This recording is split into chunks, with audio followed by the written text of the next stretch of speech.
I really feel like it's important for us to speak a little bit around things, practical things we can do to channel our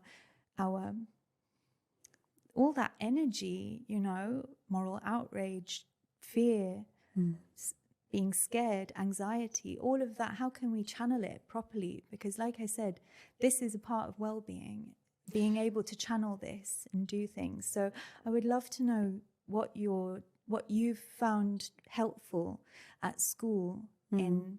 First of all, I think one of the huge challenges over the last couple of years has been the fallout from the COVID and situation and lockdown and distance learning, which has meant that children, and it's the children who have suffered, because children are much more sensitive and open to what's going on than we ever give them credit for. They're much more perceptive. They understand and they see hypocrisy. They see when people are dissembling and not really being true. And so much of that is going on at the moment. And I think one of the things that we've seen is that many children are needing much more counselling and needing much more opportunity to talk about the problems, to talk about what's going on. It's so difficult because it feels like nothing is happening to stop it, and we feel very helpless. And I think that's one of the things for well-being for children that we've needed to really work on, because one of the things that we've done is to help them to take part in anything that's contributing to relief for people that are suffering. So collections, but also looking at Palestine, looking at the culture, looking at about it. We had a very beautiful event at the new school, at Al Salam Community School, a few weeks ago, and invited everybody, the parents associations, the children. Many people came, not just from the school, but from outside.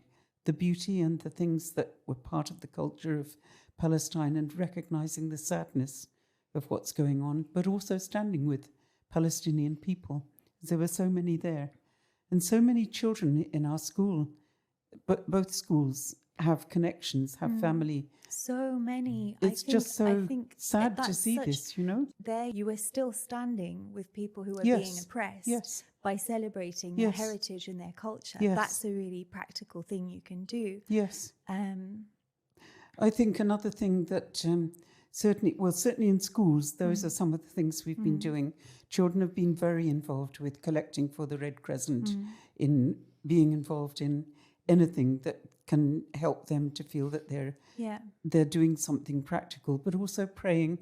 There have been regular prayer sessions, special prayers for the people around the world, not just Palestine, but particularly Palestine at the moment. And I think in our communities, certainly in my community, there are daily reminders. Every Maghrib, everybody's, asked to pray, and everybody, Maghrib, there is a sense. For anyone listening, Maghrib is the evening, the sunset prayer, the prayer that happens around the time of sunset. I think historically, I don't think we realize how many have links, connections, direct family ties. In many of my workshops, I've had teachers who that day, have found out of someone who's died directly they know, or has been killed in these ways in their families. And I've traveled to almost nearly every country in the MENA region, the Middle East, North Africa region this year. And really, you'd be surprised how many have direct ties because of the diaspora who are spread out around the Middle East, North Africa already. Yes. Not those ones directly in Gaza or the West Bank or Israel. So that has been really eye-opening for me. And I think spotlighting this part about a celebration of heritage, I think when a group, like we've seen this with the Uyghurs as well, how much they've been oppressed, and that's been going on for absolutely years. But one of the ways that I see my Uyghur friends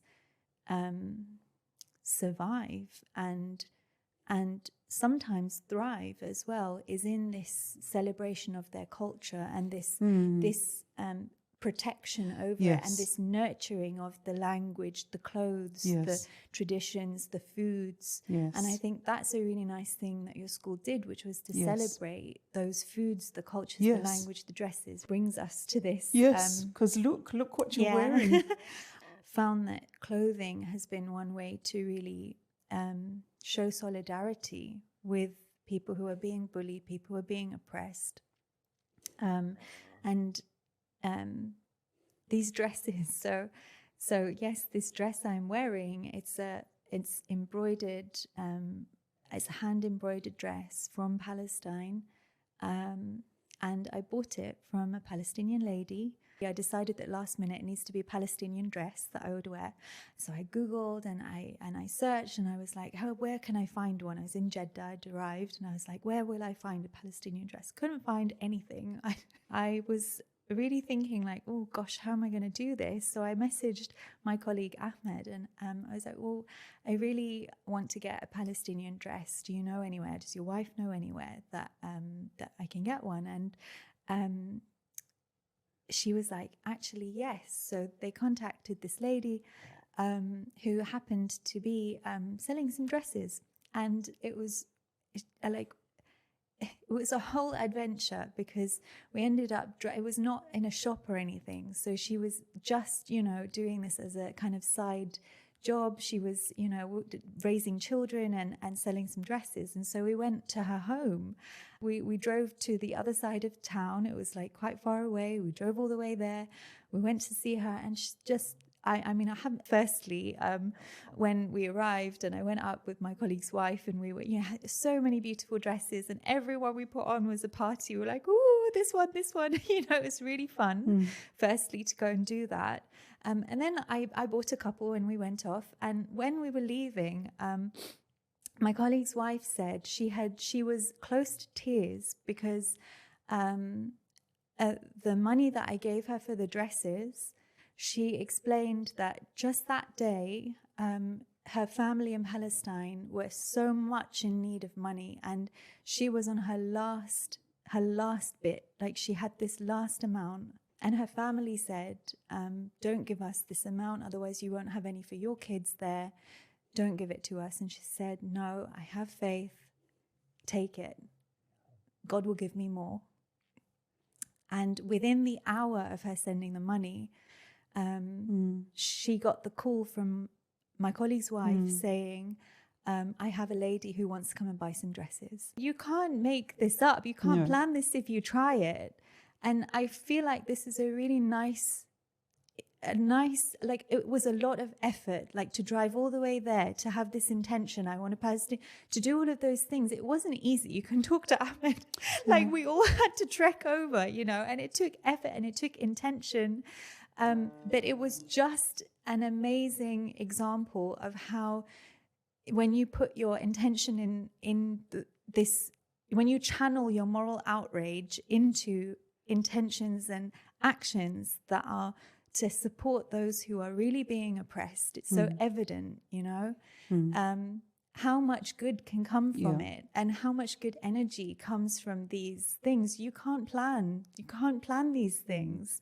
I felt like that was a really moving moment of the journey recently that I took to. In South Africa's case, sanctions were one of the ways that, apartheid was dismantled through sanction and through economic rechanneling and divesting away.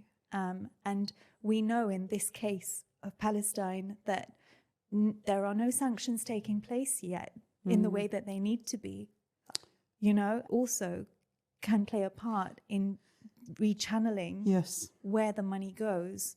And money is energy as well. It's a type of energy, so we can rechannel that as well. It doesn't need to go towards countries that are actually causing damage. Or people. Or people. That's true. Yeah. But the other thing that we should just also finish on is the need for us to be a part of preserving history, preserving what's happening now, not losing because these things on social media are so transient.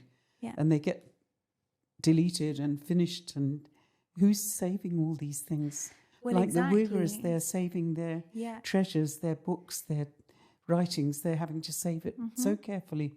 And for these things that are happening in Palestine, we really need to help to treasure them, treasure the things that are going on. Not just treasure, but also the atrocities. Preserve the information. We actually need the to reasons why it's happening. Yeah, documenting and screenshotting more, because we're seeing censorship like we've never seen before. Yes. We're seeing people being deplatformed. We're seeing perfectly reasonable, people and things being censored and being deleted. And it's really, really alarming. Yes. And it shows you that, you to reclaim control, we're going to need to be proactive about documenting carefully what's being shown to us and what's being removed before it's removed. Yes.